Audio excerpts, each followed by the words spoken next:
stand for the Pledge of Allegiance and the salute to the New Mexico flag. Pledge allegiance to the flag of the United States of America, and to the republic for which it stands, one nation, under God, indivisible, with liberty and justice for all. I salute the flag of the state of Mexico, as the symbol of the friendship among the United Cultures.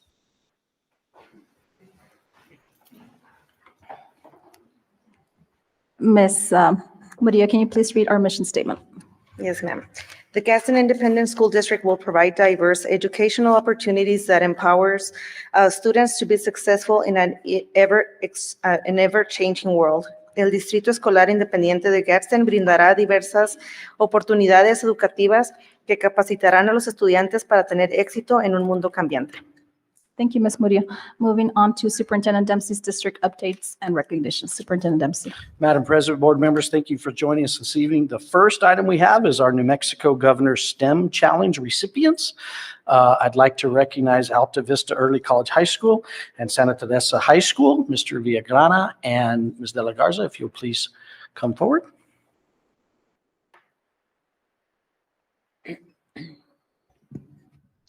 Good evening, Madam President Flores, school board members, and Superintendent Dempsey. On January 19th, we had 10 students that traveled to Albuquerque for the New Mexico Governor's STEM Challenge and returned on the 20th as winners. I would like to thank Dr. Acuña and Ms. Campos for their dedication in preparing these students. And now I would like to introduce our teachers, Dr. Acuña and Ms. Campos.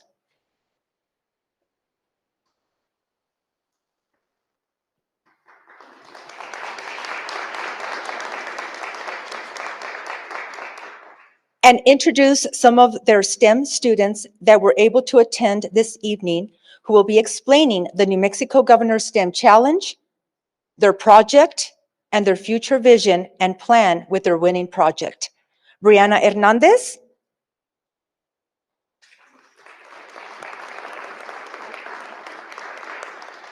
Alexa Chavez.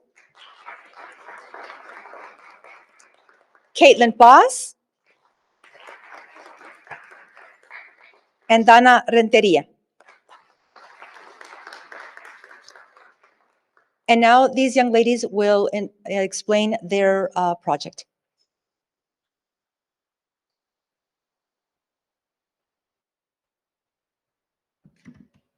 Good evening, Madam Board President Flores, school board members, Superintendent Dempsey, and guests. We are Alta Vista Early College High School here to present to you our project for their New Mexico Governor's STEM Challenge.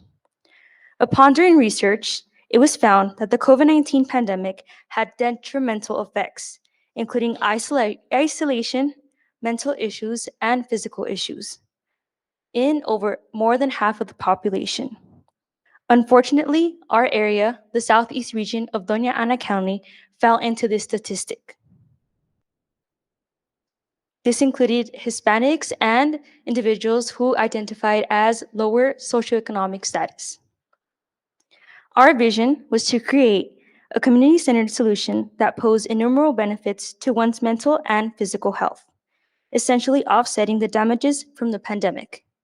Our idea, Arte Vista, focused on improving one's mental and physical well-being while actively promoting collaboration in our community.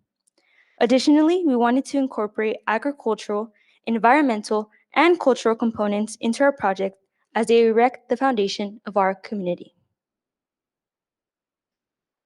We decided to create a keyhole-shaped garden with an elevated soil bed. It was proven to be beneficial as it allows accessibility for those with disabilities, allowing accessible pathways and reachable heights. It also allows for the soil to thrive in extreme weather conditions, such as extreme heat, wind, or drought, without the quality of the soil diminishing. The keyhole shape of the garden allows for water usage to be lowered, as it allows water to be distributed evenly between the plants. We also got our materials from donated or recyclable materials. In the center of the garden is a cylinder of chicken wire, which allows composting. Composting is an eco-friendly way to get the garden to be self-sustainable. People will be allowed to bring their own seeds or choose a variety of locally sourced seeds, such as we did. We got it from the Brannigan Memorial Library from Las Cruces. Overall, our budget for this keyhole garden was under $300. In addition to the keyhole-shaped garden, we created a website and an art app to be used for community members who are also using the website. And we didn't want them to use the art website to spread negative connotation. So we used a way of AI programming to allow for efficient time and cost efficiency to recognize profanity and get rid of it before it spread to any other parts of the program. A variety of hand styles, textures, and handwritings that promoted negative connotations were used to train the AI. It was more likely to detect if it was present and then stop it. In the future, we can incorporate our model into an app and increase its control over its profanity detection. We were awarded by the company Virgin Galactic, which was represented by Mark Lumiere. Future plans are to build the garden in our campus, Alta Vista Early College, with community donations. We appreciate the help and support that the district gave us because without his support, we wouldn't have been able to compete at the STEM Challenge competition of New Mexico. Thank you.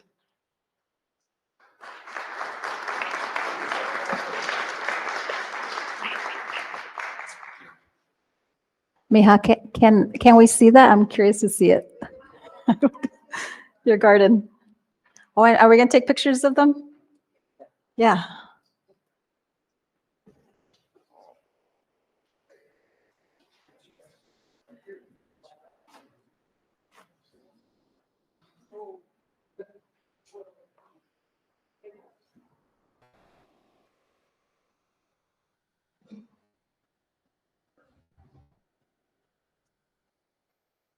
Ready?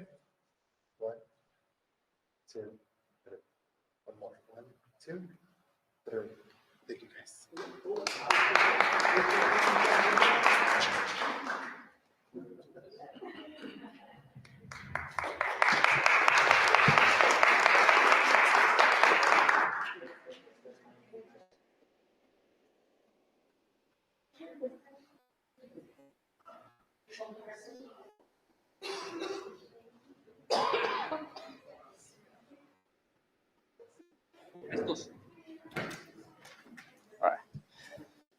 All right. Good afternoon. Buenas tardes, Madam President, school board members, Student Mr. Dempsey, Mr. Piñon, student representative.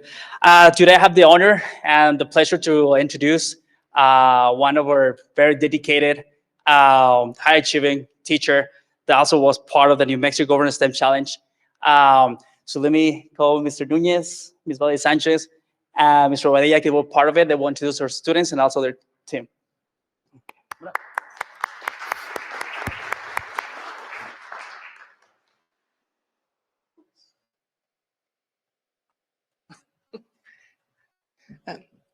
Sorry, I'm feeling a little bit under the weather.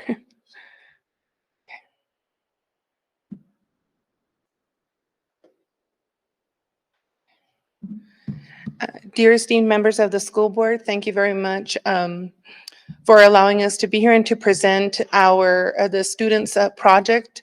I have a few members of our winning team that did create a cuddle pup, which deals with mental health, because we did see the students did see an issue again post-pandemic to create something that will help students along with their mental health. I do have 2 members of our team that will further explain the project and how they came about it. But I also wanted to thank Mr. Nunez, who was also critical and essential in forming and helping the students create this object, this wonderful little object, and also Mr. Bobadilla, our counselor, that was also critical in giving students guidance in mental health outlets and how to reach some of those help that students needed or were essential in creating this cuddle pup as well. So I have Caitlin Brito Sales and Robert Rapina.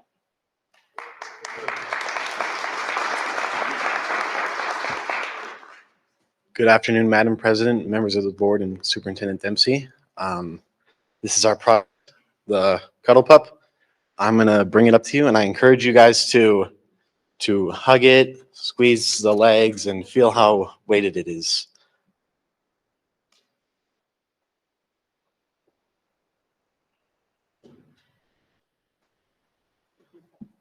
So the purpose of our project is to destigmatize people speaking out about mental health. A lot of problems start by kids not wanting to talk about their mental health, or even adults not wanting to talk about their mental health because they're too either scared of what they're gonna feel while they talk, or they're too scared to talk to somebody.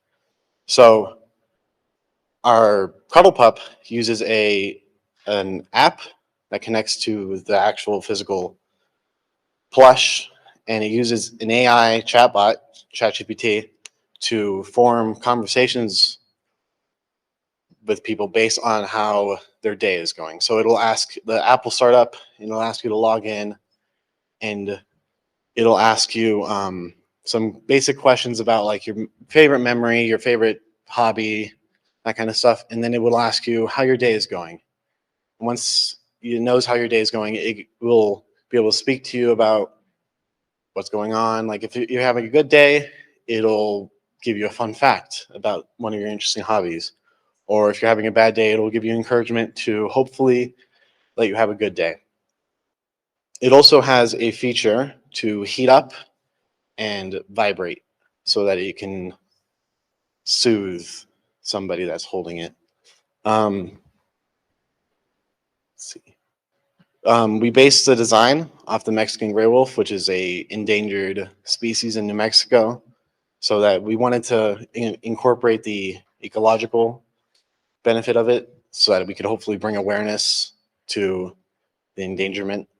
And I'll let you know. So Mr. Bobadilla, a certified therapist at our school, gave us valuable advice and information on how we can improve the Cuddle Pup and what the mechanics should be. He spoke on how he thought the Cuddle Pup would be if it's effectively pulled off, that it would be a useful tool that could be utilized in hospitals and therapist offices worldwide. And so what inspired us to make the Cuddle Pup was the impact that the pandemic had on mental and physical and emotional health, along with the valuable advice we received from nurses and police officers who told us that oftentimes when a patient comes in and needs a calming atmosphere, they provide things like heated blankets, soothing music, and sensory items, which we made sure to include in the Cuddle Pup. Thank you.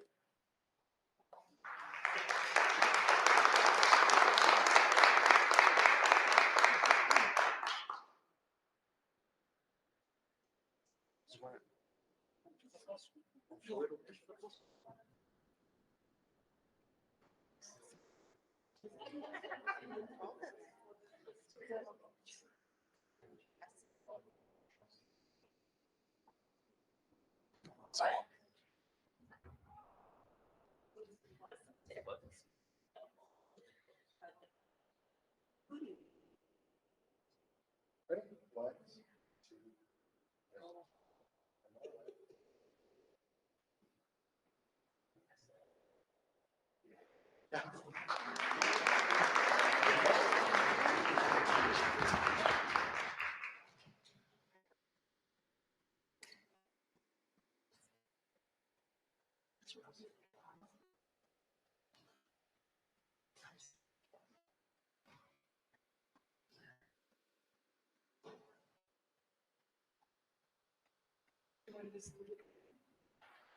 All right. Thank you, Madam President, board members.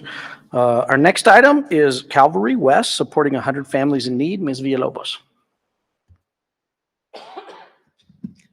Good afternoon, Madam President, members of the board, Superintendent Dempsey. It is with immense gratitude that we federal programs want to present recognition to one of the most amazing partners for our families in the district. As you know, we are always fighting in FAD programs saying that in order for us to have Bloom taxonomy, first we need to have Maslow. And for that, we need a lot of partnerships because we don't have enough funding to really cover for all our families. And we have been very blessed through the years to have different partners This is a very special partnership, and I would like to have Ms. Sinai. Ms. Sinai is our federal social worker, and she's the main contact with Calvary West, and so you can introduce it to us. Madam President, members of the board, Superintendent Dempsey, good evening. On behalf of Federal Program Social Work Department, we would like to thank you for giving us the opportunity to acknowledge the Sun City Calvary West Church for their annual holiday contributions provided to our Gadsden students and their families. For the last 13 years, the Calvary Church has provided shoes, hoodies, toys, food boxes, and blankets. Each year, families are chosen by the social workers to experience this amazing event. The first year of our collaboration began at Lanyon Elementary, where the first 20 families were assisted and has grown throughout the years. This past year, 80 families from around the district were assisted by the Calvary Church, which created a memorable Christmas for families in need. Lisa Espinosa and Mariel Mancias, please come up and receive this acknowledgement. Thank you for your generous donations and your constant support that has made a profound impact to the lives of our students and their families. We cannot thank you enough. We really cannot thank them enough. And I invite you next Christmas to go and see the amazing things they do. Thank you so much. It's an honor and it's a blessing. You all bless us by letting us do this. Ladies, thank you so much. We're going to present you with this. It says, with our greatest appreciation, we hereby present Sun City Calvary Church for your continued generosity and support. Thank you so much for all that you do for the families of GISD. Thank you that you're blessed to be a blessing. God bless you. Thank you so much for what you do.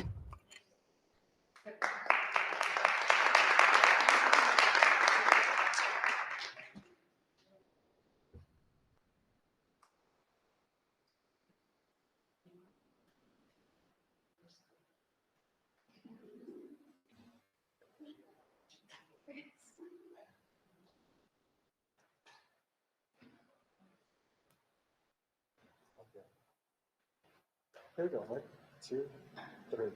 One more. 1, 2, 3. Thank you.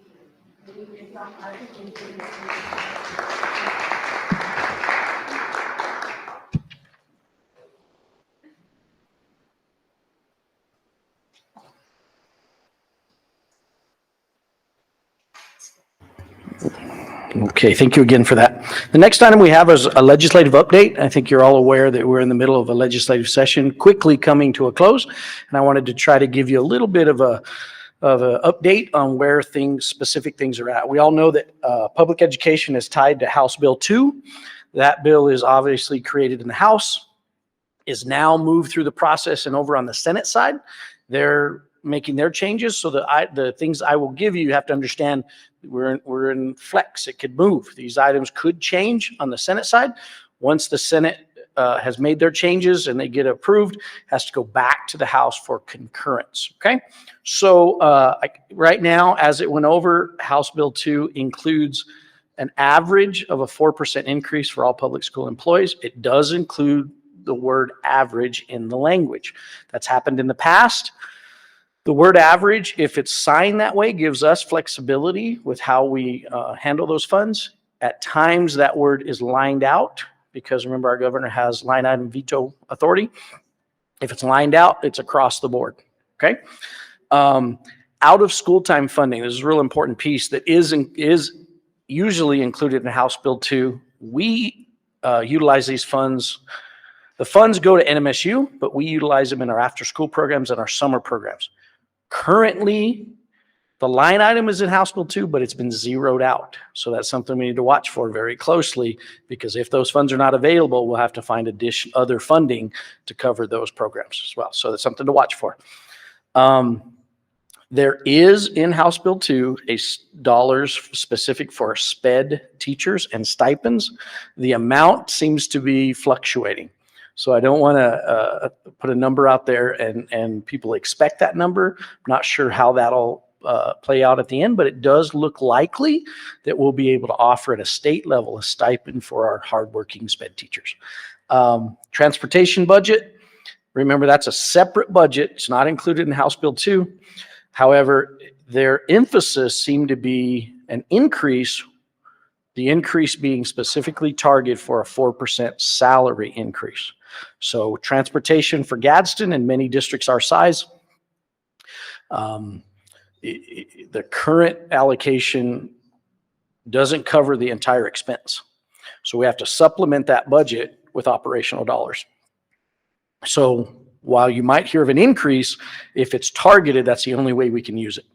And then another piece of House Bill 2, we talked previous years about the 80-20 bill, where districts would cover 80% of the medical benefit expenses for each employee.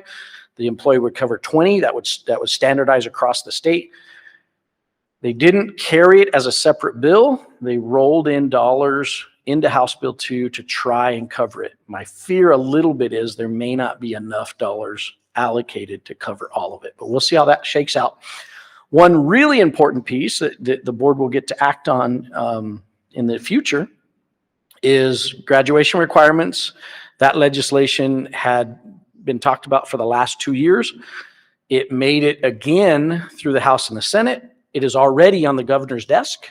And the important part that I would want board members to understand about that particular piece of legislation is that New Mexico will continue to require a minimum of 24 credits to graduate. However, the changes, 2 of those locally, you'll get to decide what you want to have those as requirements. So a lot of the English, math, those probably in general change. The big one is that Algebra 2 could be an option if the local board chooses that, and then one other if you choose that, okay? I think that covers the legislative items that I'm aware of, but stay in tune. The last few weeks and the last few days, it goes fast and things move quickly, and so I'll work to keep you updated on those. All right, next item, our student representative, Isabel Pinon, who's an 11th grader at Gadsden High School. Good evening, Madam President, members of the board, Superintendent Dempsey, and guests. I'm Isabel Pinon, and I'm a junior at Gadsden High School. I'd like to share a few things that have been going on and are upcoming at our school. First off, Gadsden High School was nominated for Innovation in Education Recognition. Our juniors have met to discuss graduation requirements for the upcoming school year. Also, our baseball team will be having their season opener February 20th at Southwest University Park, and our softball team will be having their season opener February 29th at home. Our NJROTC is currently in California competing for the Super Bowl Drill Championship. Finally, a few students from our Enlace program were selected to shadow a New Mexico senator as they sit through the legislative session in Santa Fe. Thank you.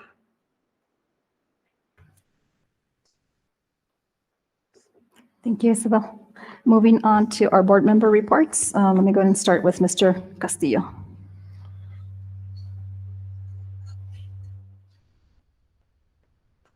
Good afternoon. Should have texted me and I would have allegedly speeded some more. So you should have told me something. I would have been here earlier. I'm personally not a fan of Santa Fe. But to see the kids, right? We were there, and there was the Santa Teresa band, and to see their eyes, they are, and a couple of them, were interested. We're talking, and that makes, again, I'm not a fan, but that makes it worthwhile. I mean, to see these kids, we were at our last board meeting there in Chaparral. We had a teacher speak, and invigorating. Did it go off? Invigorating, and I mean, that's why we do this stuff. I'll take one for the team anytime in Santa Fe just to see the look on those kids. I've been here too long, and those eyes on those kids. I mean, you see those. Half of those kids, I think, have never been to Santa Fe, much less in the Capitol building. And it's worthwhile. It is again, I'll take one for the team anytime to see those kids, because this is why we do it. Our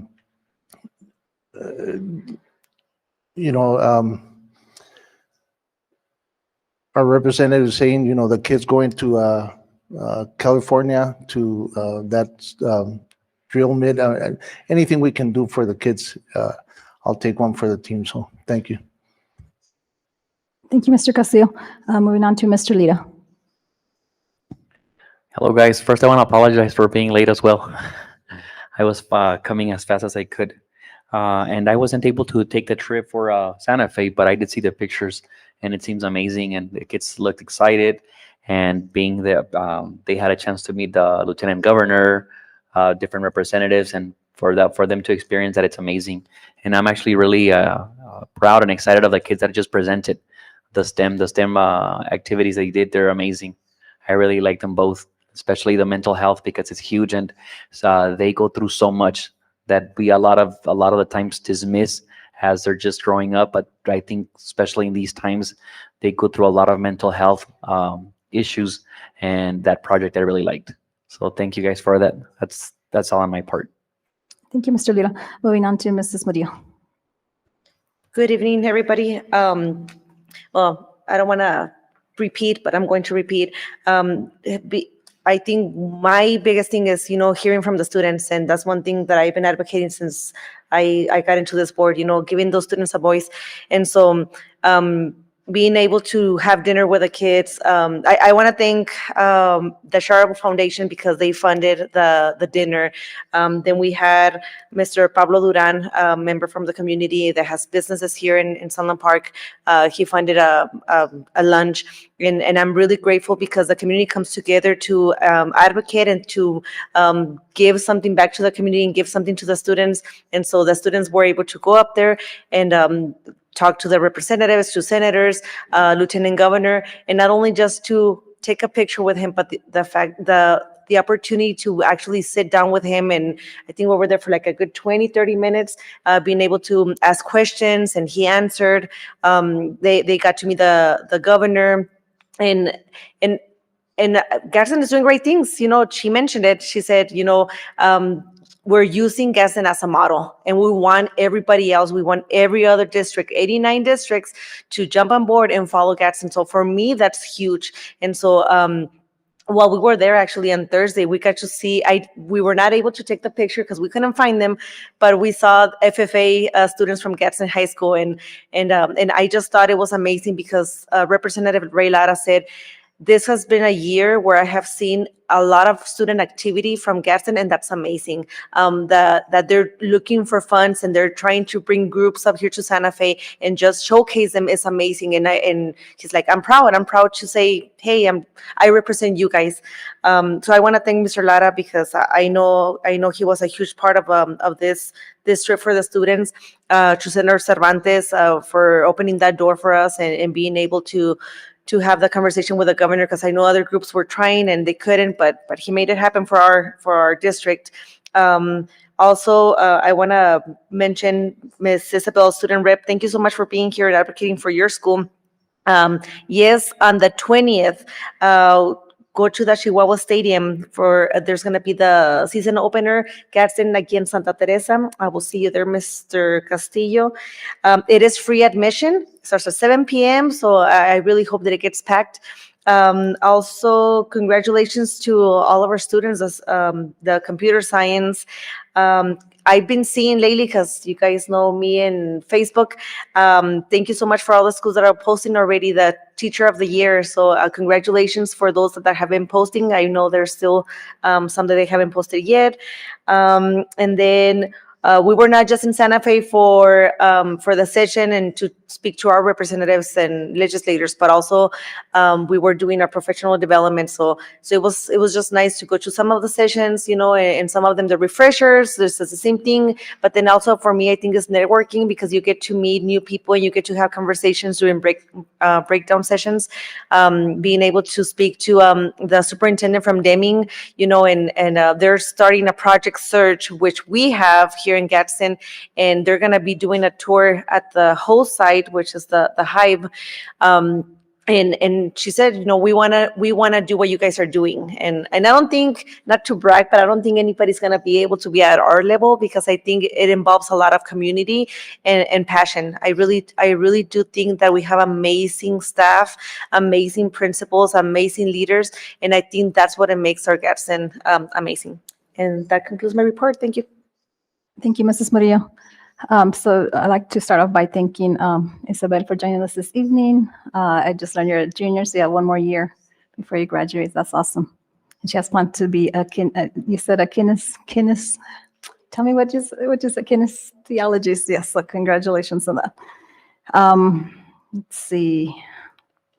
So yes, I did get to go to the NMSBA Institute, and we do work towards our 5 hours of professional development. But as the Gadsden Independent School District School Board, we do go above and beyond 5 hours, like easily. So thank you.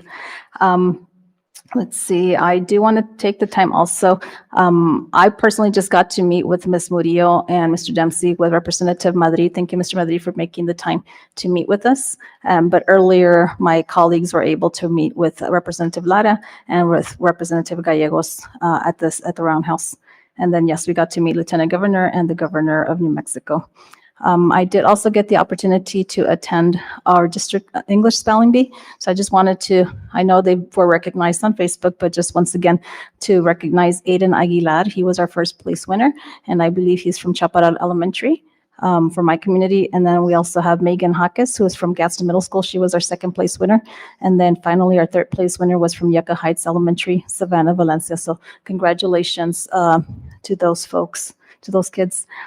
And last time I didn't congratulate, but in my community of Chaparral, I wanted to congratulate a fellow colleague who I actually had the opportunity to work at Loma Linda, I think at Chaparral Elementary, Ms. Lisa White, who's now our principal at Chaparral Elementary. So congratulations to her. And then also, I was asking Ms. Hernandez that maybe at the next school board meeting, we can recognize our teachers who maintain national board certification, and then also recognize those who actually achieve for the first time. So congratulations to all of you.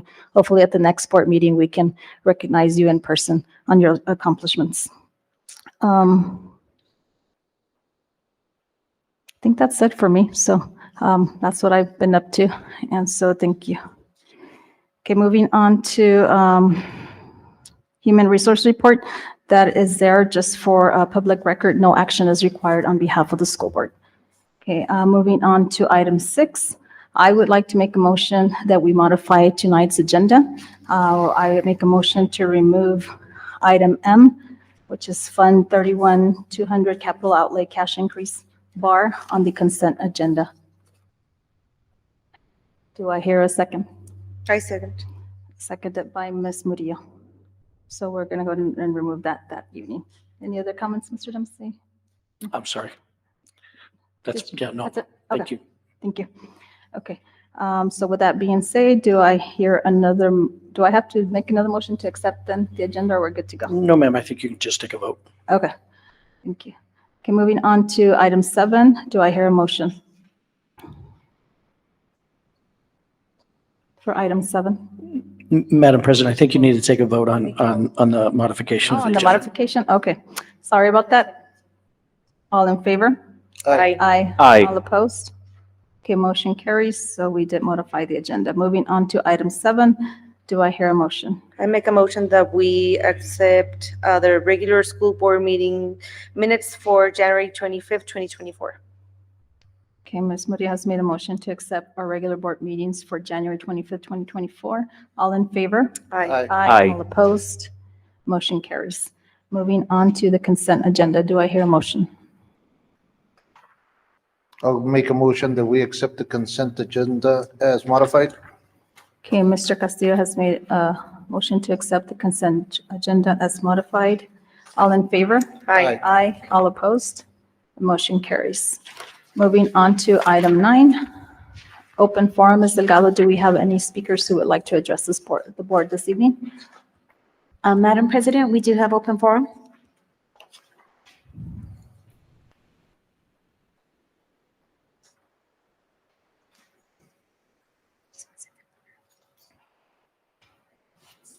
Okay. Before I call the individuals to the podium, just a reminder that the GISD board discourages personal attacks upon staff personnel or any other persons in attendance or absent by individuals who address the board. Any person making public comments shall be solely responsible for the content of his or her comments. The board neither adopts nor assumes responsibility for any comments made by individuals during public comment. Presenters are cautioned that statements or representations concerning others that are false and damaging to a person's reputation may subject the presenter to civil action for defamation. The board prohibits personal threats and the use of obscenity. Such speech is not protected and will not be permitted. The board further prohibits disruptive conduct. Disruptive conduct will not be tolerated. Any violations may result in the removal from the premises. Okay, so I now call to, you're going to have 5 minutes. On the screen are the 5 minutes that you have. So I'm going to go ahead and ask Suhey Rodriguez to come up to the podium. Good evening, ma'am. And just a reminder that we can't, you make your statement and we will not engage with you as far as questions. Okay. Thank you. Go ahead. Good evening. I'm coming because this is my second semester. I've been dealing with the same teacher for my child for 3rd grade. And from last year, I've been trying to make sure that she giving more information about my kid, doing the work, the homework, but she's not doing it, And she said I can send up to my daughter, so she's gonna be responsible to answer back about the question we had the parents. From last year, I've been sending notes, but she never do it to me. And she told my daughter. She said she was not learning last year, supposedly. But every time I was asking for a conference, she always say, "Oh, I'm busy. Go to the office and try to talk to the principal." I did it like more than one time last year, but she never gave me any appointment to talk to the teacher or with the principal. They always say always be busy. But I never get any notice about with my kid. And I'm trying to speak to her after school or whatever reasons. She always say, I have a meeting after school. Making excuses to me. I got tired and I'm trying to talk to the principal and she always tell me the same thing. I'm busy and I cannot answer you right now, but leave a message in the office. I did it more than one time. She never do it to me. Almost the last year, like 2 months, she told me that my daughter was gonna fail. She was not gonna pass to 4th grade. Because the reason she was not learning the math, the reading, and she make me a lot of excuses. And that time I was telling her why she don't tell me the truth when I was asking. And I sent all the notes. She said, I never received any note for your child. That was not true. And I showed all the proof to her. And she called me liar. And I told, why you call me a liar if I have all the notes here? She said, I never saw in your daughter's notebook. With all the stuff I gave to her, and she just make me a lot of faces, and she called me and a principal to the class. Only because I asked her about the notes about my kid. This semester, she asked my child again. The beginning of the school, the open house, I told her that I don't want my kid with her. The first thing that she told me, go to talk to the office. I did. The lady from the office, she told me I cannot do nothing. She's the only teacher that can have your child. That was not true because almost in this time, another kid got changed for the class. And I don't know why I cannot do it to my kid if I did it in the beginner. Why now the kid got changed, not my kid? She's not helping it. Right now my kid is not doing good with her. My kid is with another lady. She's doing better. She knows how to read. She knows the math. She knows other things that supposedly she was not learning with that teacher. And that teacher is Miss Akuri. She was not doing anything good. So I have a lot of issues right now. I'm be sending the notes again, and she's not responsible. Any answer. I'm not getting any answer for that questions that I be sending. And right now she's not sending any work to my kid. The only thing she put is sad face to the notebook of my kid. And I don't know what I mean with a sad face. My kid, she said she don't want to go to school anymore because she's not giving any attention. And I'm be getting tired. I'm a parent. I'm frustrated with this. And I don't want to have my kid fail again with the same lady. And nobody's doing nothing in school. I'm talking to the principal. They don't do nothing. They just said, I want to see what we can do. What we can do is nothing going to help my kid. The year's almost over. I'm not getting any answer. I'm expecting something to do. Because it's not only my kids, a lot of kids have a lot of issues. I'm not expecting to get any answer for this. Thank you. Thank you, ma'am. Okay, moving on to Jeanette Terrazas. Please stand to the podium.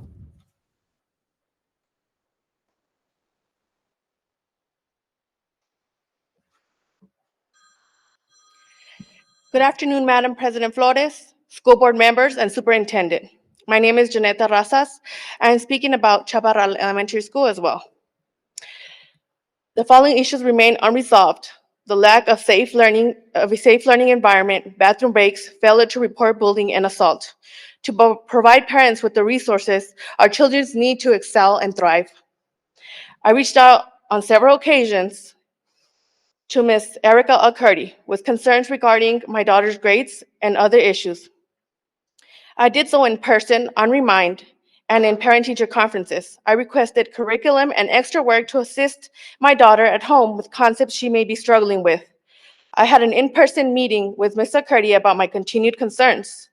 She told me no extra credit or makeup work was allowed per administration. I told her I was on my way to speak to administration to question why they didn't allow extra credit or makeup homework. When I got to the administration told me that was incorrect.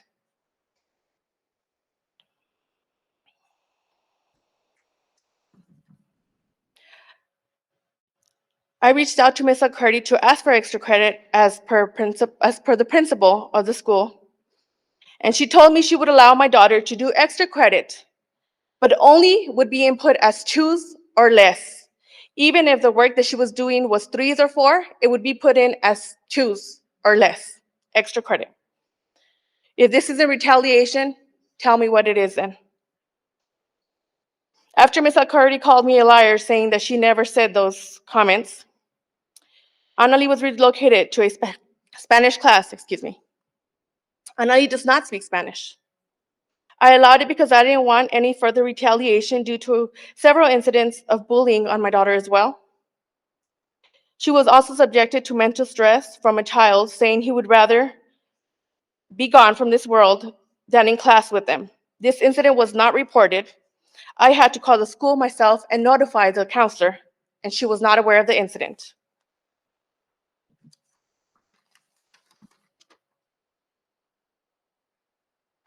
My daughter was moved away from all her friends, and Ms. Alcurdy continues to fail the children entrusted to her. There's a parent here who has an issue with bullying. Her son is autistic. He has been physically attacked 2 times. One ended in a concussion. And he has reported to Ms. Alcurdy several times that he's been assaulted physically and verbally and mentally. There is no incident reports. There's no reports.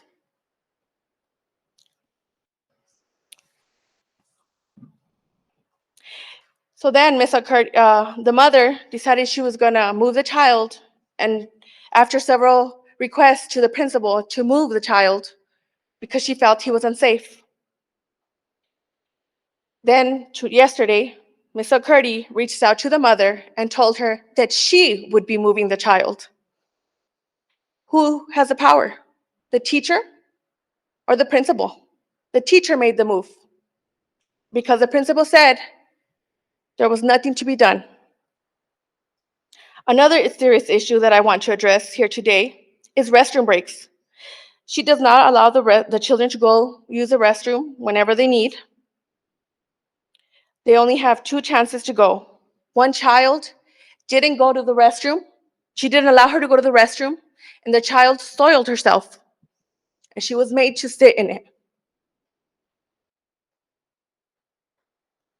and not allowed to go to the nurse's office.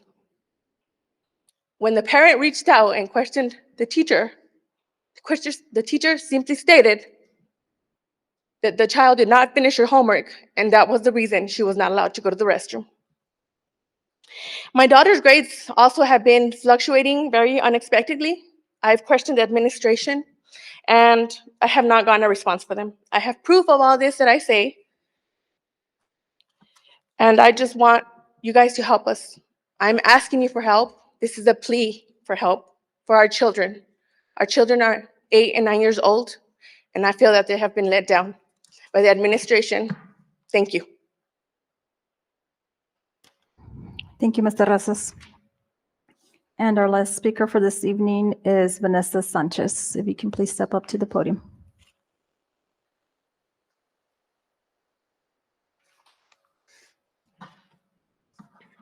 Good evening, Madam President, board members, and Mr. Dempsey.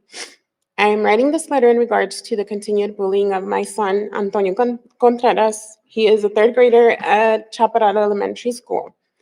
I'm concerned for the safety and well-being of my son, and for all transparency, my son is autistic, but very, very smart. The first incident that occurred was on September 21st last year, where my son was punched by this child in the class in his stomach.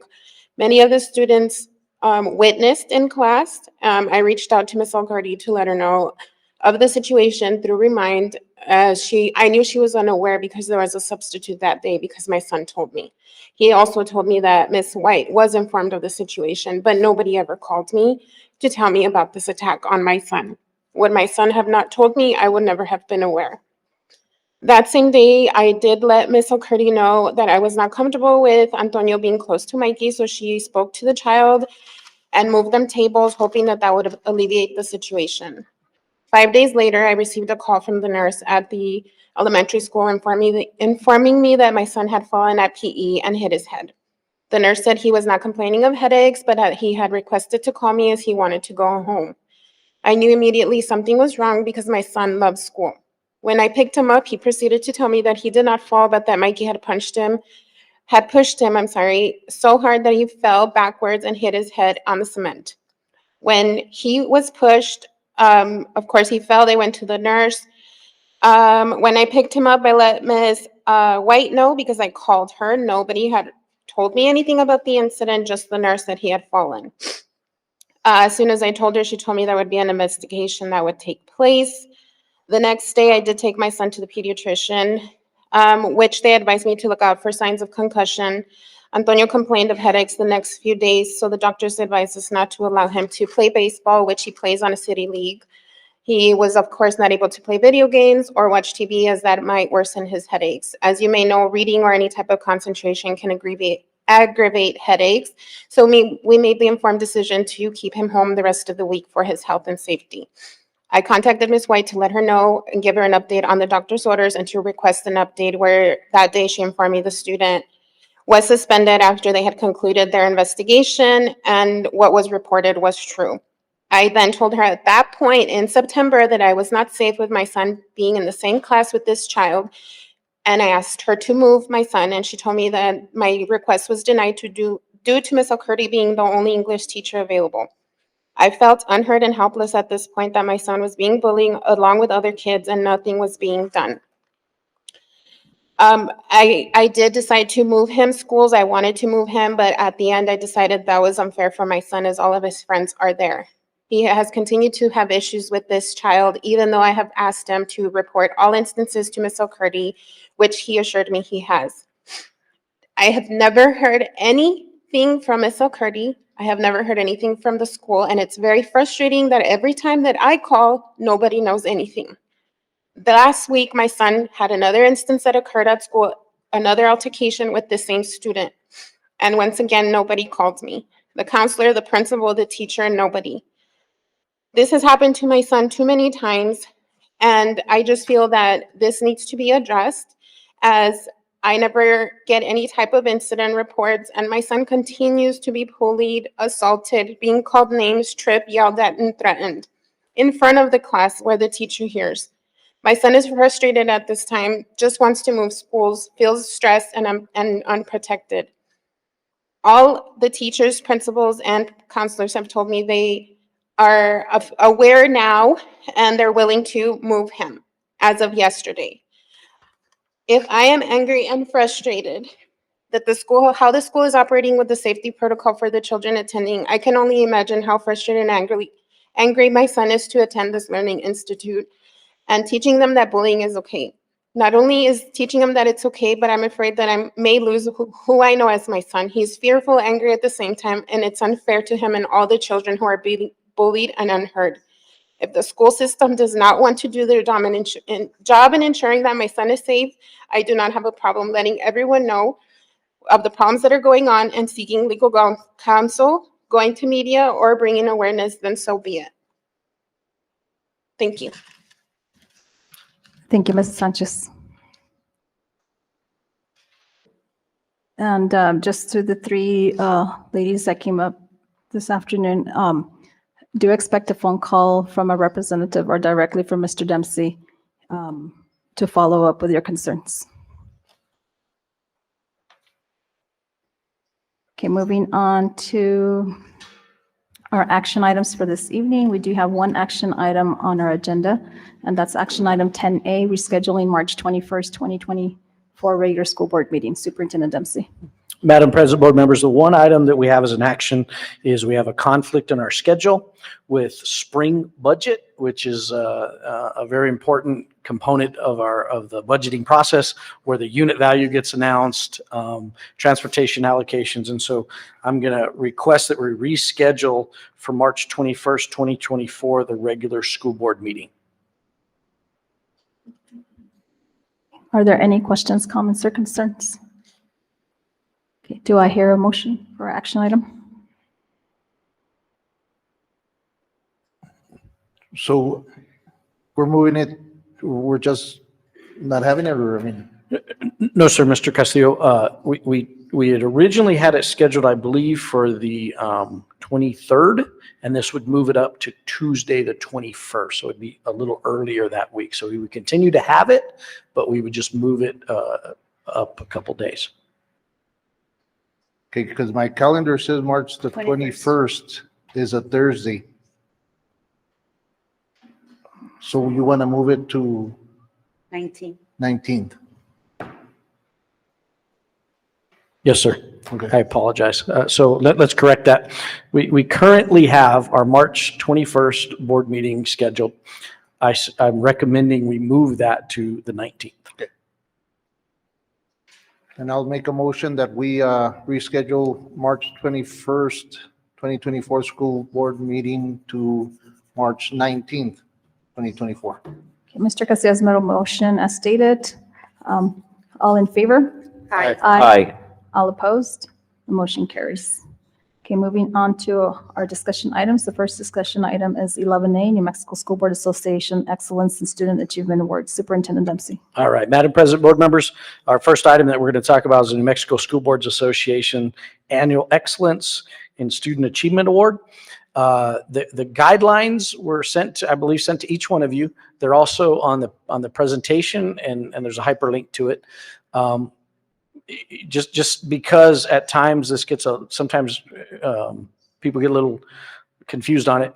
It's an award to recognize community members, teachers, support staff, anyone of that nature that has helped support student achievement. And in the past, we've given awards to multiple people. School Boards Association provides one, and then we purchase additional awards. What we've done in the past, the Gadsden ISD process, the last couple of years, is we've allowed our employees to recognize members of their own, 2 support staff, 1 teacher, and 1 administrator. So we give a minimum of 4.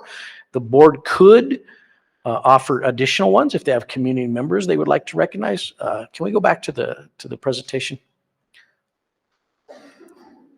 What I also need you to be aware of is the deadline for submission is March 8th. So that gives us, we have 2 board meetings and you guys have to approve those. So we have the February 22nd and the March 7th. So we want to try to move our process along very quickly. And if you have some suggestions for those awards, and then, so let me explain that. As we get nominations, last year's recipients will work together to determine the winners that'll be recognized in that process. Questions? Do you have any questions, comments, concerns? Go ahead, Ms. Moody. So if we want to submit a candidate, we have to let you know before the 8th, and then that goes into the poll for that group to decide? Great, great question, Ms. Murillo. I actually would say before the 22nd. Yes, ma'am. Any further questions, comments, concerns? Thank you for that information, sir. Okay, moving on to discussion item 11B, overview of Gadsden Independent School District Facility Master Plan, Superintendent Dempsey. Madam President, board members, Ms. Cadena is going to help us with this item. One of the major aspects of managing a district this size is our facilities. And I want you to be aware of, and we're going to try to do a short overview of the 5-year facility master plan. And so this is a pretty large document that helps us try to manage all the facilities that make up Gadsden ISD. Ms. Cadena? Good afternoon, Madam President, board members, Superintendent Dempsey, student representative. So the facility master plan is required to be to every school district in New Mexico that seeks funding from the PSCOC and the PSFA for capital outlay projects, construction and facility improvements has to have an approved facility master plan on file. The FMP is developed by an outside agency. We advertise a bidding process to acquire such a company to do the facility master plan. And the one that recently did our master plan was ARC out of Albuquerque. The current GISD FMP is valid from 2021 to 2026, but it is a fluid document because things can change. For the 2021 FMP, site visits were conducted in late 2020. So you can see it's already 4 years later. Okay. Next slide. So process and structure of the FMP. The FMP gathers, you can go on to the next slide. Thank you. The FMP gathers general and specific information about the district operations, its facilities, and its community as well. It conducts site visits, interviews central and campus administration and staff, as well as facilities and construction teams. It looks at campus capacity and space utilization, attendance zones, geographical data, growth or decrease in population, and forecast increase and decrease in enrollment. So the campus walkthroughs identify undesirable facility conditions or need for improvements or need for additions and removals, and photos are provided as well. So there's conditions are identified in different categories, priority 1 through 4, and a final category of future, which is down the road 10 plus years. So priority 1 is immediate within the year, priority 2, 2 to 3 years, and so on and so forth. We meet as a team, the facilities and construction team, and we look at priority 1 and 2, and we start assessing what we can address. And we especially look for anything that's a safety issue, and we address that. And then other items we address as budget allows. So if you click on the GISD FMP, and board members, you all have access to that link.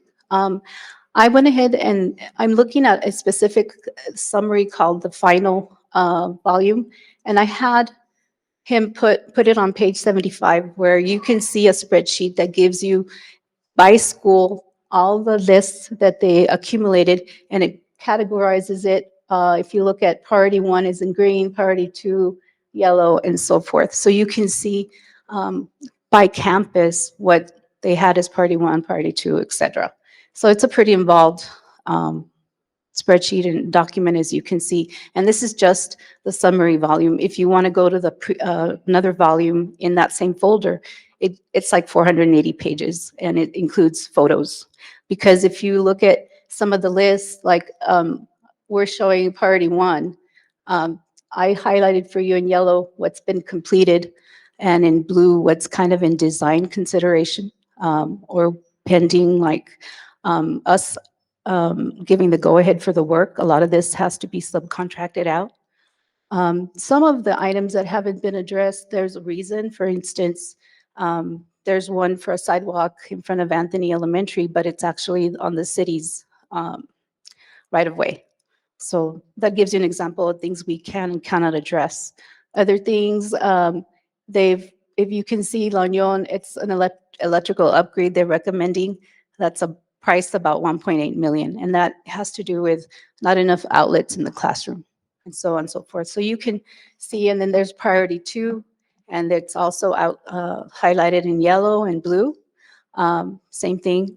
I highlighted some items in red because those are the schools that were either consolidated or we're already working, for instance, on Gadsden Middle School and Chaparral Middle School.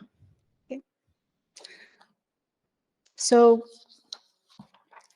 looking at our current priorities, top of the list is GMS and CMS replacements. So as you recall, the PSCOC, when they approve these projects, they fund them at 70% paid by the state and 30% paid by the district, which is a huge help.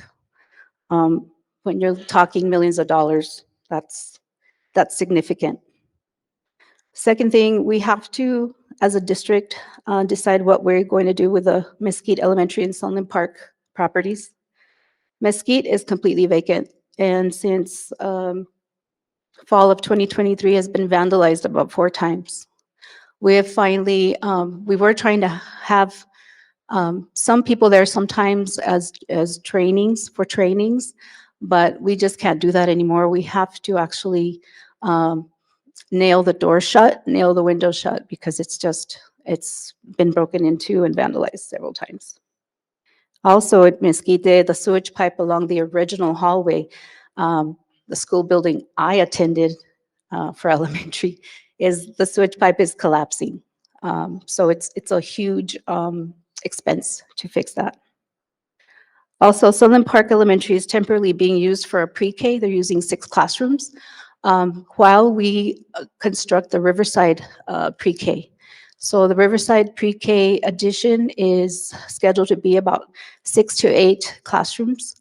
It is about 100% in design. So if everything goes well with the PSCOC and the approval of the funding for this project, it'll be completed in or about May 2025.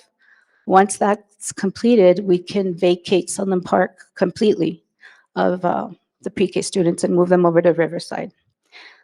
Also, Sunland Park Elementary requires many repairs and upgrades because it's a very old facility and is one of the reasons, aside from lower attendance, that we decided to consolidate that campus. Another priority, as directed by the board, is the Gadsden High School swimming pool facility. We have acquired services from AKS Architects. They've worked on a lot of district projects in the past. They were the 3rd company we went to have an assessment conducted on that facility so that we can have actual experts in every aspect of that facility, including the pool and what lies underneath that huge foundation. And it's really, the pool is constructed with concrete, dirt, then concrete again, and a liner. Oh, I'm sorry, concrete, dirt, and a liner.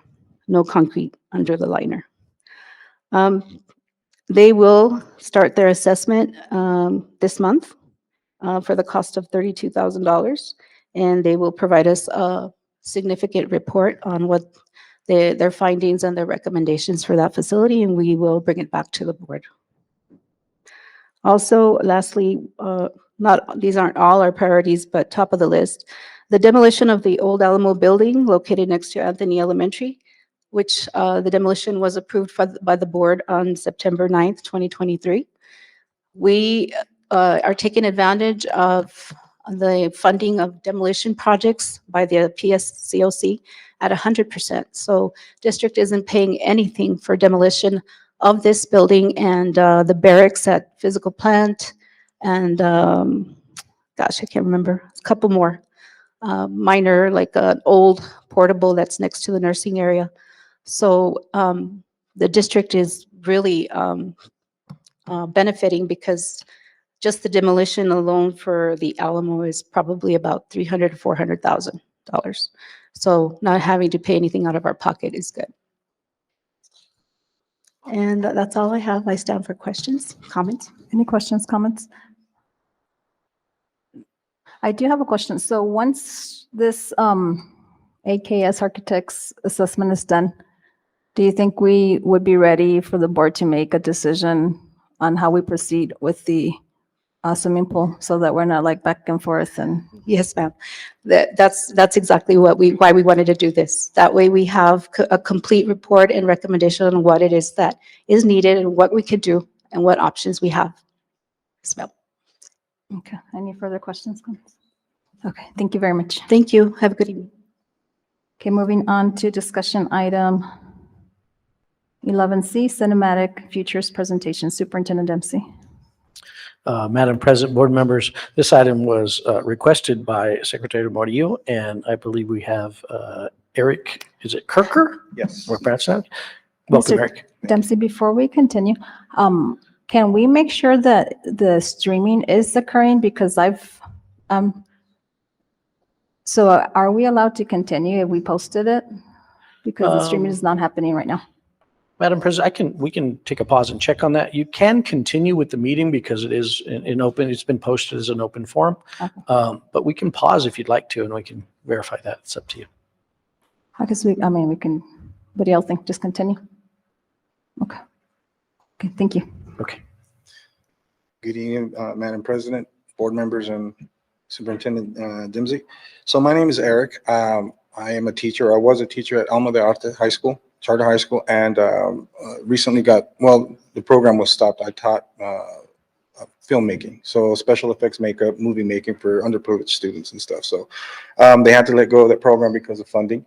So I took it upon myself, and now I created a little studio where I'm trying to bring up a lot of the students that have, underprivileged students or any student that has that creativity and kind of just develop them. Because I've been in the film industry for about 20 years. I graduated from Las Cruces High School, and I was in that position as well. Mother was broke, separate, divorced. And so I just made things happen, and I moved out to Tempe, Arizona, and I created my own little workforce, just kind of moving around. So I went up to Hollywood. I lived in my car for about a year, going to film school and learning how to do special effects.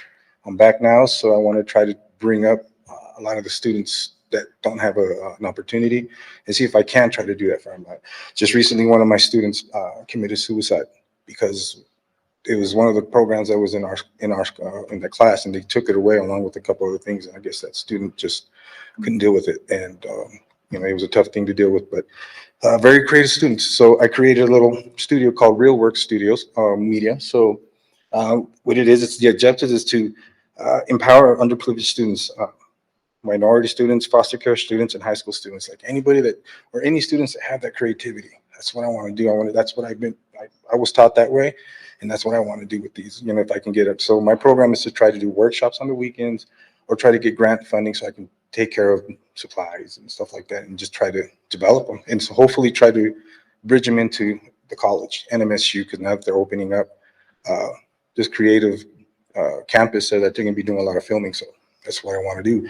And so also there's just a lot of various factors that they can't, either the school doesn't have enough money, social economics. Maybe they come from broken homes and stuff like that. I dealt with a lot of them where they were homeless and they would come to the school to eat and stuff like that. So, but still get an education. And I would sit down with them and try to give them some type of, positive feedback and just tell them that they can do it. They're very creative. So if we can move over to various factors, which is probably the third page down. And so there's also, like I said, limited resources. Our school, Alma, didn't have funding, so I dipped into my own stuff because like I said, I work heavily in film. So I let them use my camera. I let them use all my makeup and stuff like that. So I had the opportunity to come up or write a 3-page essay for a CTE, and I ended up getting awarded a $10,000 grant because of that through the governor. She loved the essay so well that how I was going to incorporate the money with my students, and I was going to create a kind of like a documentary about environment and water and all that stuff. But unfortunately, that got cut off, so they took pretty much all the programs. And we were filming a movie. The students came up with the project themselves. So I got them to do creative writing, how to write a story, how to write a script, and then developing it into a full project, a full script. I had them building sets. I had them building painting. I had them creating special effects makeup, which is what I do a lot. If you want to go to the next slide, that's one of my students there, and they get a lot of training there because film has a lot of stuff in it that doesn't have to be film. Maybe they not like film, but there's construction. They just built a wall. They knew how to frame up a wall, how to set it up, how to paint.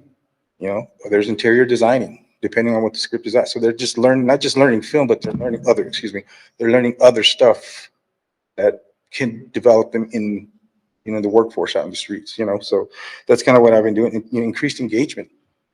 That's one big thing is like, I've noticed a lot of students that were in my class that come in just unengaged. But the minute I tell them, hey, here's this camera, here's this light, let's create something cool with it, let's film something, they just perk up. I had very problematic students that they were bored, but the minute they came in, it was just like they lit up. They created so many stories. I had them write a whole bunch of, instead of writing an outline of the film, I have them draw it.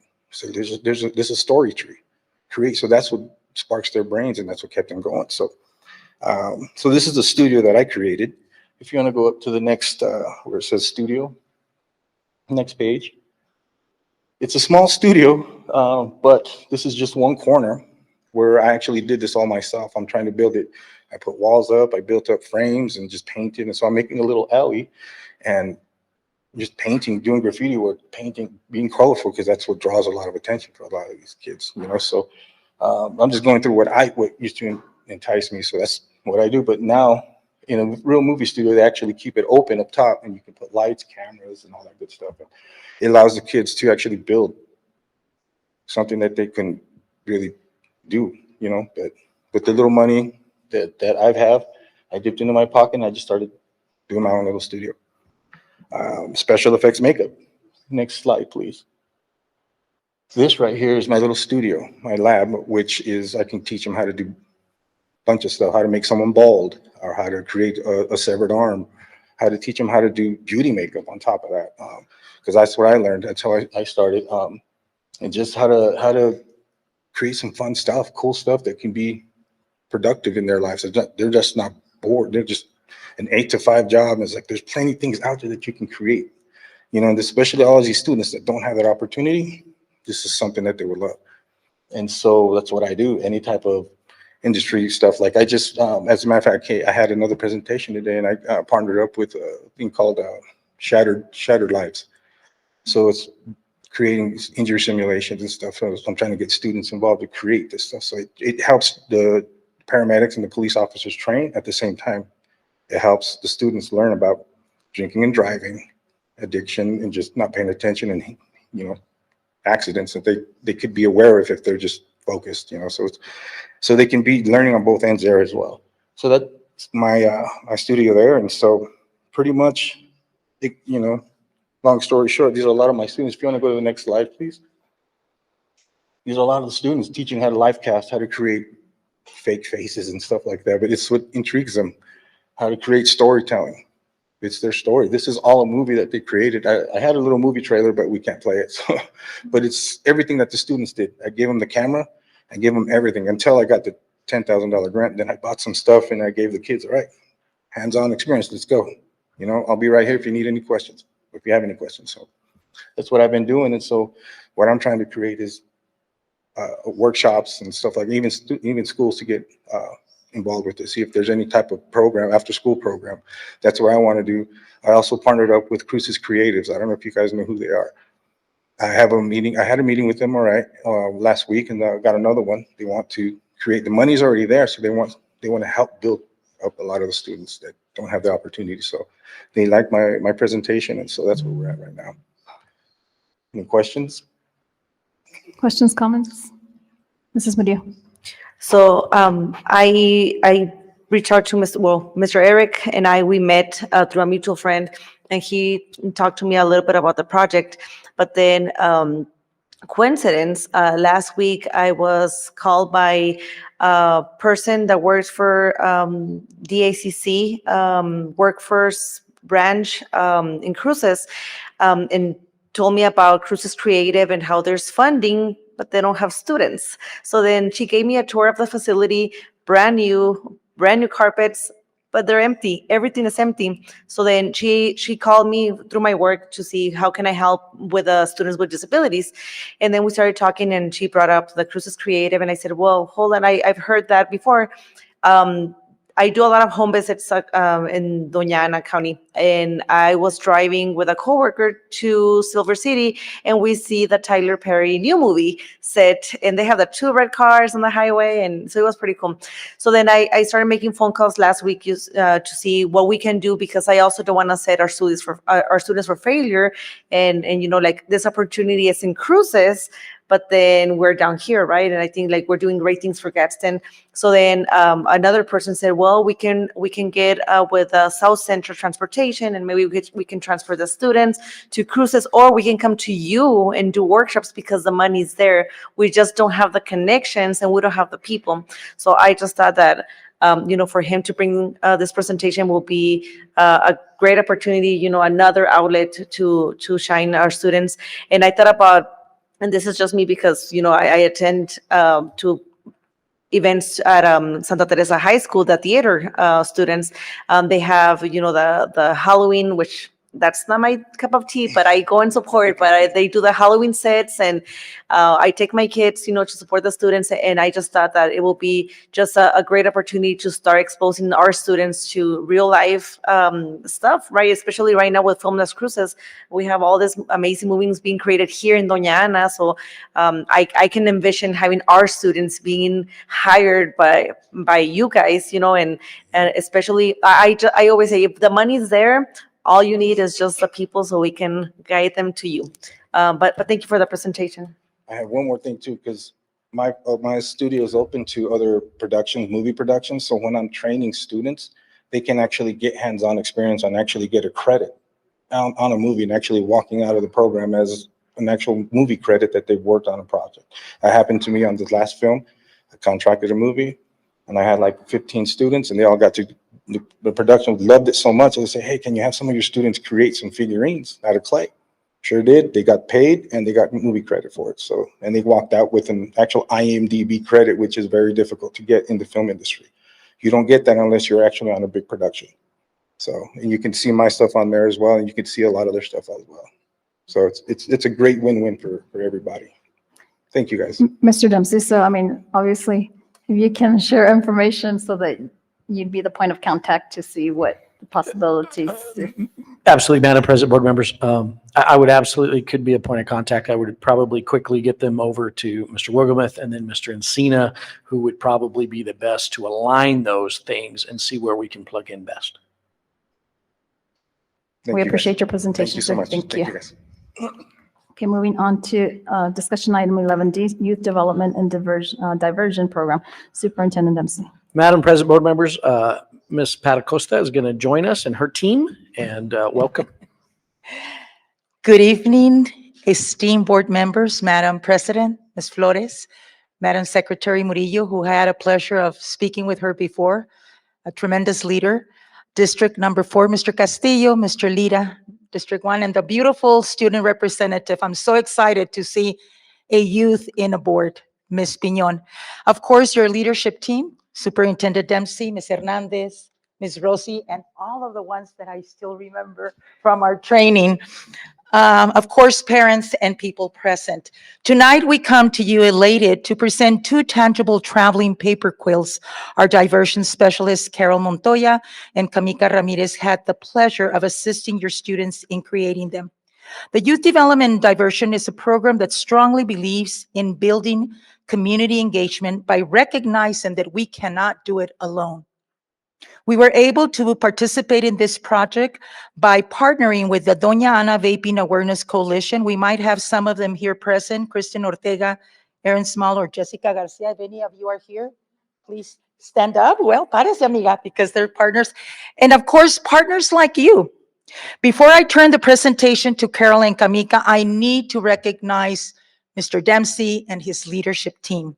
You might not know this. It's very difficult for the community, or there's a perception that we cannot infiltrate, and I'm going to use the word infiltrate boards. But that's not the case here in Gadsden. Although I did confess to Mr. Dempsey prior to this new leadership, I was one of those social workers that had a hard time, 2 years, and I was never able to even come and start associating. But that has changed. Mr. Dempsey and his leadership team spent 4 hours with us in which we trained and we talked about cultural diversity and the importance it is. The importance of treating our people, our gente, with dignity, respect, and validating their concerns. These are critical skills that, when applied, lead to successful outcomes. Schools play an integral part of every community.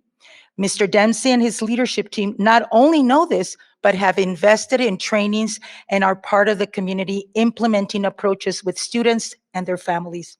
And for that, I think you as board members need to continue that support. Just like we rally for football teams, athletic departments, and all other sports, let us all be the cheerleaders for the communities we serve and allow your schools, your campuses to truly be allies to those community spaces, homes, houses, trailers, apartments, sheds your students call home. Before I turn it to Carol, I want to say to Mr. Eric, ¿ya se fue? Ya se fue, Mr. Eric. We would like to partner with him, but I will close by saying this. We had a young case, I will not share which school out of the confidentiality, but it was a student from your district that came for an intake referred because of attendance issues. Upon us doing an assessment, the young girl was suicidal because she had just come out being gay, and the mother was crying and said, "My husband can't deal with that. He is heartbroken." The little girl says to mom, "Pero tú sabes, but you know that I love my dad. But the fact that he can't accept me, I want to die." We felt it critically important. We were able to hook this young lady to the PEAK program, and everything is fine. But more importantly, while the child was at PEAK, I met with father and mother, and we were able to come to a solution. And it was a cultural thing. It was el qué dirán con nuestra familia mexicana, all those things that come, el macho, yo no quiero una tortillera, horrible things. That's what he said. But you know what? We were able to infiltrate, we were able to work, and the family is healthy, and the young girl is doing good. Let me turn it over to Carol and Kamika. After they do that, we have some goodies for you, and then me callo.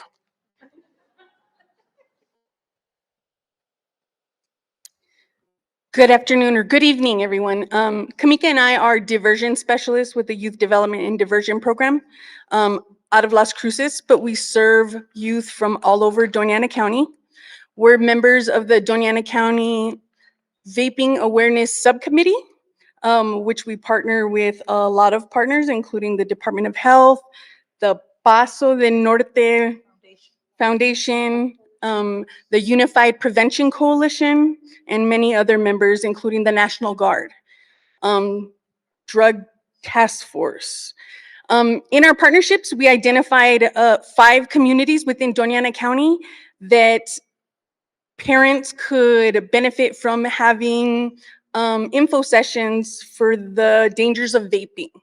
So the 5 communities were Anthony, Sunland Park, Chaparral, Hatch, and Las Cruces.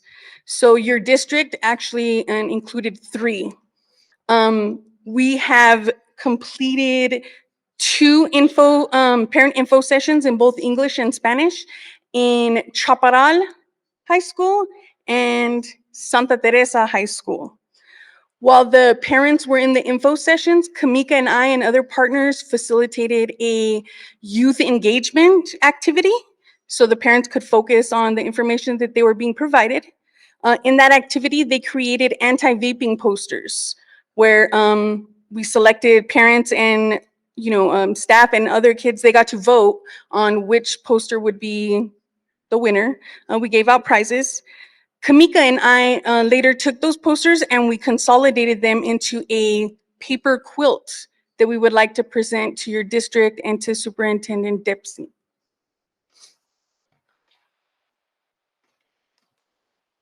So this one's from the Santa Teresa, and this one is from Papa.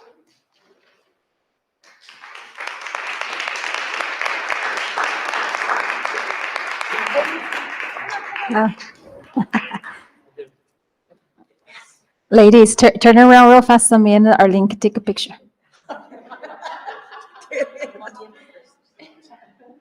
And then we'll have our gentleman take a picture of all of us. Oh, I guess if you're not done with the presentation, continue, and then are we ready? Us, when we get this, okay. So we have a quote that we would love to leave to all of you, already framed, eh? El jefe lo aprobó. Go to the people, live among them, love them. Start with what they know, build on what they have. And the best leaders, when their works are achieved and their tasks are done, will hear the people say, we did it ourselves. You are building leaders with the youth, with the community, with us. Please keep up the good work. And we wanted to give you this.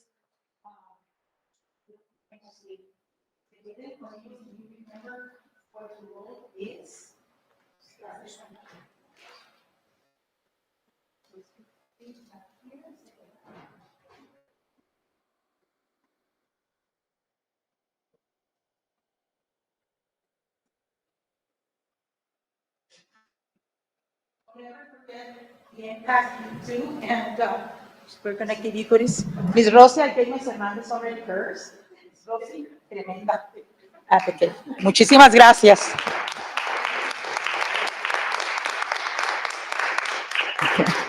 Come up to the front, ladies, so we can take a picture. Thank you.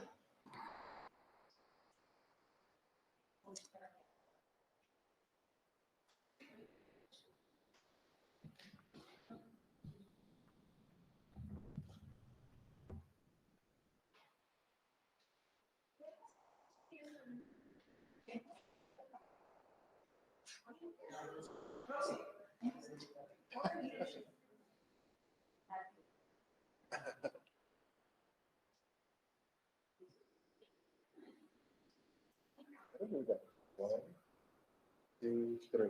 One more. One.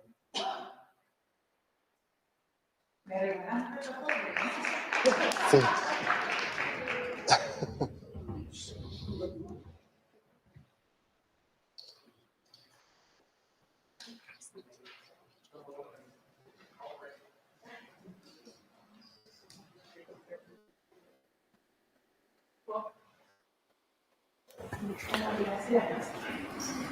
And just know that we're going to continue with referrals and come and do a training for staff.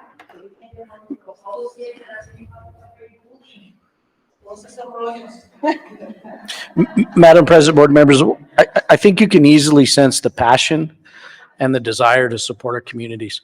And this is the type of partnership that can really make a difference for our families. And we're gonna do everything we can to work closely with them, and they'll help guide us through. A lot of times we need help, truthfully, and this is a great resource. We really thoroughly enjoyed our day with them. We spent about 4 hours with them, and you definitely, like I said, you can sense their passion to make a difference for children. And we're super excited about the partnership. Thank you. Be safe. Good night. Okay, let's see. Okay, we are now moving on to discussion item 10E, our 2024-25 budget development proposed timeline. Superintendent Dempsey. Madam President, board members, I just wanted to give you a little bit of a feel, and those of you, some of you have been through this process before, but sometimes the spring gets very busy, and before you know it, we're in May, and we're talking about budget approvals and graduation, right? And so I just want you to remind you that one of the first items of our budget is our calendar. We paused on our calendar because there's some legislative things that might impact what we do there. And so we're really just holding tight until the legislative session ends and we see if we get some guidance with that. It really in general is very close to being done, but we have to be sure of it. Spring budget is another important component. We talked about that. That's where the unit value gets released. That's a key factor in determining our overall budget. The finance department and Ms. Martinez and her team will have at least one, sometimes 2 or 3 budget workshops. And those are opportunities to understand the different components of the budget and watch how those are created and developed. And then, of course, it'll come to this board for approval. And then finally, it has a due date, usually typically in May, for PED approval. So I just wanted to get that in your mind. I want you to know that if you have specific items, I need those, pretty much the deadline on that was yesterday. But I really, what I need you to try to understand is we're setting the budget now for next year. So when we come into the year and there's requests for changes, now we have to readjust what we did. So you have to be a year ahead of this thing. So if there's some specific requests from the board, I need to know those immediately, and I can start working with the finance team to try to address those. But it takes about a year to get all those things in place, right? Mhm. Okay. Any questions about that particular item? Can we ask you now or no? Absolutely. You can See? absolutely ask me. So guess what I'm going to say, Mr. Dempsey? No. So literacy and here and middle school, high school, sir, is really one of my biggest concerns is that when we went to Santa Fe and we talked to Lieutenant Governor, I had mentioned that, it's awesome that we have letters training for our elementary. And there's probably intervention programs for them, but I think we as a board, we as a district should not wait for the literacy institute that the governor wants to create, which is awesome. I think we need to, as a district, do something about our struggling readers, our non-readers at middle school and high school, because it's not just about increasing the graduation rate. It's about giving every single child the opportunity to, if they want to go to college, go for it. If you want to enter the military force, go for it. But the key is reading. If you don't know how to read or write, we got to break that cycle. So for me, that's something I'm very passionate about. And I don't think people, I think even the lieutenant governor is like telling me, but we have structured literacy. What is it? Literacy of science. But I'm like, but what are we doing with our middle school and high school? Because again, I sit on the DACC advisory board with Mr. Castillo. And a while back, even the President, Dr. Torres, I did bring it up to our attention is maybe our kids, are disenrolling because they know that they can't read and they struggle. And we've got to, if we can't wait for the state, we got to do something as a district. So go ahead, Mrs. Maria. I want to thank you because you're still here and we don't have many of those. So this affects your school. So I would like to hear what you think that it's needed at your school, because I'm sure that's going to also help us, reinforce our decisions. So I want to give you that opportunity to speak, and I'll give you some time. That I'll say mine, and then you can think, and then either you can agree or you can say, you know what, that's not what we need. We need this. Okay. So I think for me, it will be, I don't know where the budget is with SPED and fine arts. I do see a lot of students that they get motivated through other activities, whether it's our fine arts and RTC, cheerleading, like all athletics. So I think I would like to see that. And then I think we have our teachers and, they go to conferences and they get motivated. And I know we do, when we go to conferences as well, we get motivated, we come back and we want to do things. So I would like to have something for the students as well. I don't know if what that looks like. The thing that comes into my mind is motivational speakers going from all the way from elementary to all the way to high school, early college, bring people that can motivate the students. I don't know what else, but I'm going through that route. So help me out, Ms. Piñon. I do agree with what you're saying with the motivational speaker thing, because honestly, like, just work. Like, you need somebody that's going to be there for you and talk to you and actually share their experiences of like college and scholarships and this with the ACC. That's somebody that's going to be there to support you and tell you that it's going to be okay, that you're growing up and going into your future. Gentlemen, any ideas? No. And you can always, I mean, if you have anything right now, you can call Mr. Dempsey. So Mr. Castillo. comment to, there's a difference between a motivational speaker and then somebody that's going to support you, right?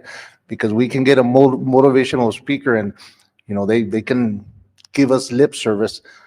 But what we need is somebody here in, on the ground, in the boots, right? So, I mean, I get the motivational speaker. That teacher last week, I mean, a couple of weeks ago, not that I was getting into retirement mode, but, I'm like, hey, I'm good. But that teacher, he's here, right? So, I mean, again, we need to find our people. We need to find our people and get them in the right spot, right? Because they're the ones that are going to support you. I'm sure you have a teacher that's the go-to person, right? That's what we need. So. Go ahead. So I am going to challenge you a little bit. I'm thinking, my 17-year-old, my 11-year-old, TikTok is big. So they have, I'm not saying bring Pitbull, right? But he's an amazing motivational speaker that a lot of the kids were quoting him at graduation. Crazy. But I mean, yes, we have amazing teachers, but I think we need to, hit the kids directly. And sometimes you just need a little pump. Just saying. So I'm going to I feel like we need to be innovative. Any other? Go Madam ahead, sir. President, Board Member, I wanted to just come back to the intervention idea, I think is where you were headed. We absolutely, I can work with our academic services team. We'll be happy to work on a more of a formal action plan for where we're approaching that. I want to remind us though, and it was sort of said here, and I have all the respect for our government officials, and our lieutenant governor does a great job. But you saw a very nice tap dance that we don't as a state have a plan. It was very clear, right? I don't know if our students really grabbed that, but you saw the best tap dancing I had seen in years. And I think to Ms. Flores' point, I don't think that's okay. And I think we can be the leaders in that. And I definitely, those are the academic pieces that we're ready to tackle and we're ready to take on. And we have the people to do it. And so I'm excited about the challenge, and we will bring back to this board a plan to address those interventions at middle school and high school. I appreciate it, sir, because, the governor is absolutely right. She wants everybody to be like Gadsden. So let's do it, because we will continue to be the shining star. And I mean, I'm just passionate because reading is the key out of poverty. It's the key to so many things. And it's the key to where you really can do whatever you want to do, what makes you happy, but you got to learn. Tienes que aprender a leer. So yes, thank you so for your support. Anything else? No? Okay. Thank you. Moving on to discussion item 11F, board member roles and responsibilities. Superintendent Dempsey. Madam President, board members, this was requested by President Flores just to have on, and just wanted everybody to be aware that we do have a policy, a very specific policy. It's on the presentation, and there's a hyperlink.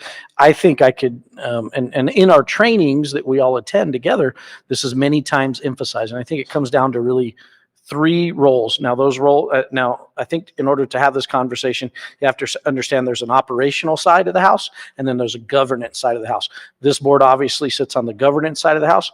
I'm the bridge between the policy and the budget that this board approves and the operations. And so that's where the superintendent resides. And then we have operations. But in terms of very specific roles and responsibilities, evaluate and employ the superintendent, review and approve the annual budgets, and establish GISD policy. And your voice as a governing board is emphasized through policy. And so, Ms. Flores, I don't know if you have additional pieces you'd like to share. So I also wanted to share that, there's also opportunities throughout the day for us to be involved as much as we want to. And I just want us all to know that, for example, if I want to go to Chaparral Middle School for some event that I see post it on Facebook or whatever, that we communicate to Mr. Dempsey that we are interested in attending that event. That way he can give the principals the heads up that we are there, and that way we don't just, not that any of us did this, but we don't just show up and they're like, "Hi, what is Flores doing here?" So communicate that to Mr. Dempsey. And then also or you could also, if you want to attend something during the day, you can ask Mr. Dempsey, "Hey, I'm gonna I would like to attend. Is it okay to contact la directora Legareta?" And then he'll tell you yay or nay. Most of the time he's like, "Cool." And that way you can, in other words, and especially for Mr. Lita, who's new, you can be as involved as you want to be. All of us work, so pick and choose. And probably the best way to know the activities that our campuses have, because I get it, we don't want to create another to-do list for our administrators having to tell us everything that's in your, because the reality is, as we all work, we probably don't have a lot of time to go through these things. But I would recommend to all of the board members is, get yourself on Facebook. That's one platform that most of our schools, I believe, share what their events are. Also, if you haven't done so, there's Remind that you can also get in there. And so you'll get text messages, Mr. Lita, from the principal. So whoever's in charge, that way there's opportunities for you to attend. Si no se puede during the day, there's a lot of events after school that we can all participate. That way we can be part of our communities that we represent. Are there any questions, comments, or concerns? Yeah, Madam President, I just encourage, an example was shared at our last board meeting with Yucca Heights, and I might suggest that watching our teachers and our students perform together is a way to feed your soul, right? And if that doesn't motivate you, then I'm guessing that probably education isn't your gig, and that's okay, right? Because that, as it was described earlier, if there's anything that's going to set you on fire, that helped me, and it helped ground me in why I do what I do, and watching that. So I want to encourage you to be a part of those opportunities, because it will help you grow. And let me also, one of the things I think we struggle with at times is we can only respond to our own experiences. So many times we think of high school or middle school or elementary in our own experiences, in that frame. And I'll promise you, school's different today. Pressures that kids live with are different today. They very much are. So even myself as an educator, I have to back up quite a bit and say, well, this is how I used to handle this in a classroom. This is how I used to handle this as an administrator. Those experiences may not be the right answer anymore. And so I challenge us all to explore new opportunities to help our kids find that success. And I think we're all willing to do that. I know our leadership team is. I know you guys as board members don't. I want to encourage you to be a part of that. And then to the point made a little bit earlier, just keep in mind our administrators, they work really hard.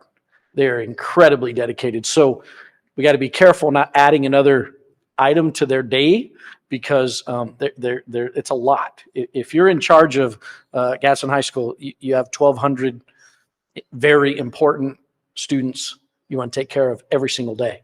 That's a lot. Mm-hmm. So just keep that in mind as you participate. Just watch and learn and be a great observer. Then you can think about how you can bring that back, and through policy, deliver some things. Through budget, deliver some things to those and meet those needs.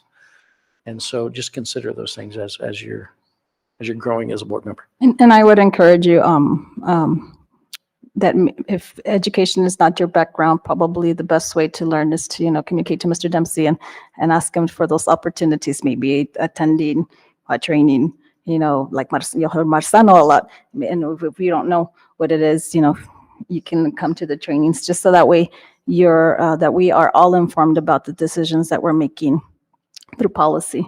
And then the one thing that I think you did say that our principals would make available would be like end of year activities, such as like the so pre-prepared, Mr. Lira, is that at the end of the year, obviously, our principals send us a graduation invitation, to attend.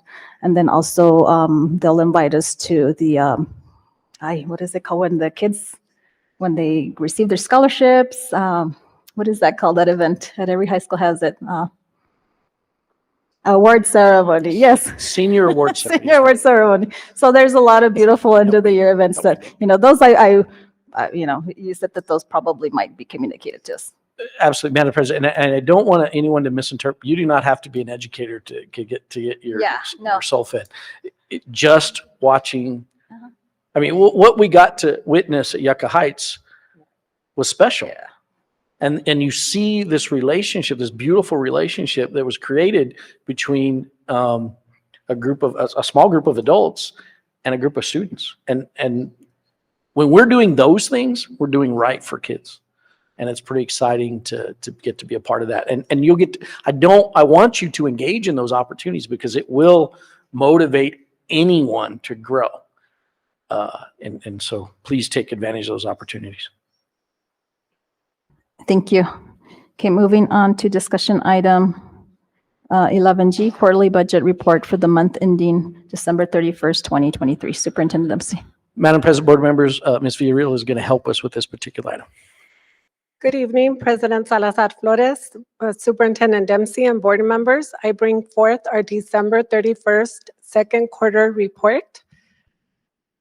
Our operational fund revenues as of December 31st, 2023 were $81.2 million, which represent 50.48% of our budgeted revenues. Our operational fund expenditures as of December 31st, 2023 were $74.3 million, which represent 34.23% of our budgeted expenditures. The December 31st, 2023 operational fund cash balance before loans was $73.3 million. The cash balance after the temporary loan of $4.7 to the grant funds was $68.6 million. As of December 31st, 2023, the Public Education Department and other grant fund agencies owed the district approximately $6.5 million for current year grant fund expenditures. They didn't owe us for capital projects, and $2.4 for student nutrition. As of December 31st, all of our bank accounts were in compliance with the requirement of the pledge collateral. And we've also attached our department and school reviews on the page for you to review. And I stand for any questions at this time. Any questions, comments, or concerns? I just wanted to make the comment that when it is appropriate for the agenda is that when we met with Mr. Representative Madrid, he did mention that, they are working hard, and correct me the language there, but like when, we use cash balances to pay our bills and meet our payroll, et cetera, budget. But, it's taking a long time to get, is it reimbursed or what is it? You know what I'm talking about? Mm-hmm. So, they do recognize that, they're looking into that. I don't know if you want to elaborate, Mr. Dempsey. Madam President, yeah. So what he referred to is the RFR process, as we call it, request for reimbursement. And that's where we spend dollars. And typically there's an application or some kind of process says, here's where we're going to spend the dollars. Then we spend the dollars and we float ourselves a loan. And then we let PED know, here's how we spend our dollars. And then they reimburse us. Now, that all sounds pretty simple. Erica and her team will share with you that that's not all, and Ms. Villalobos will share, that's not always as simple. And what gets complicated is in an application, it's very common. We notify them in an application, here's what we're going to do. The application gets approved. We budget the dollars, right? And then we make those expenditures. Then we ask for the reimbursement and there's questions. And that's requests for information. And that could be sign-in sheets. It could be teachers' licenses. It could be a number of things associated with how we expended those dollars. And at some level, you got to understand there's protections to make sure we're spending taxpayer dollars appropriately. But it does feel as if those protections have gotten pretty extreme. And then I want to remind you that, and I've really, Ms. Villalobos and Erica can share this, a lot of the staff they work with turn over, meaning today they may be working with someone and they get to know the process, and then next week it changes. And it's been pretty regular that they've had a lot of changes. That then means we have to kind of help get them up to speed. Here's what was in our application, and you're not sure it's allowable expenditure that was already approved. And then the big deal is if they deny it, you just spent operational dollars.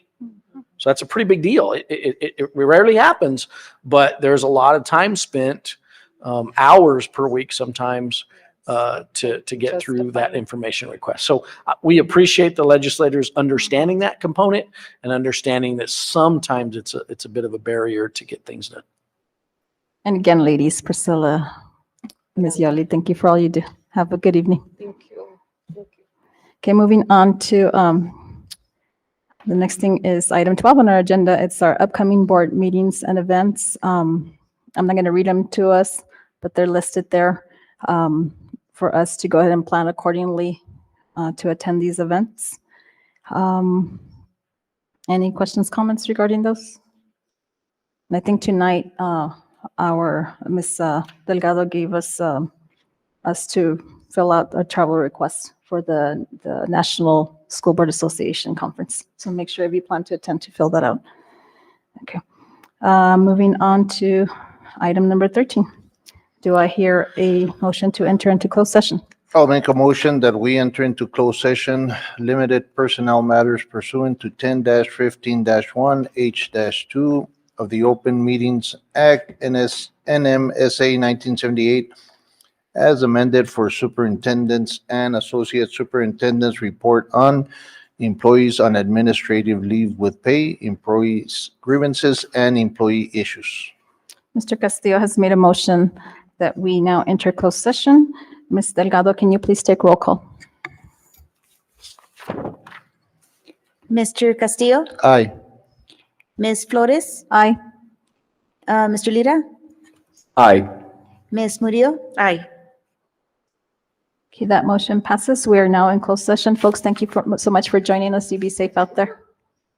Good night.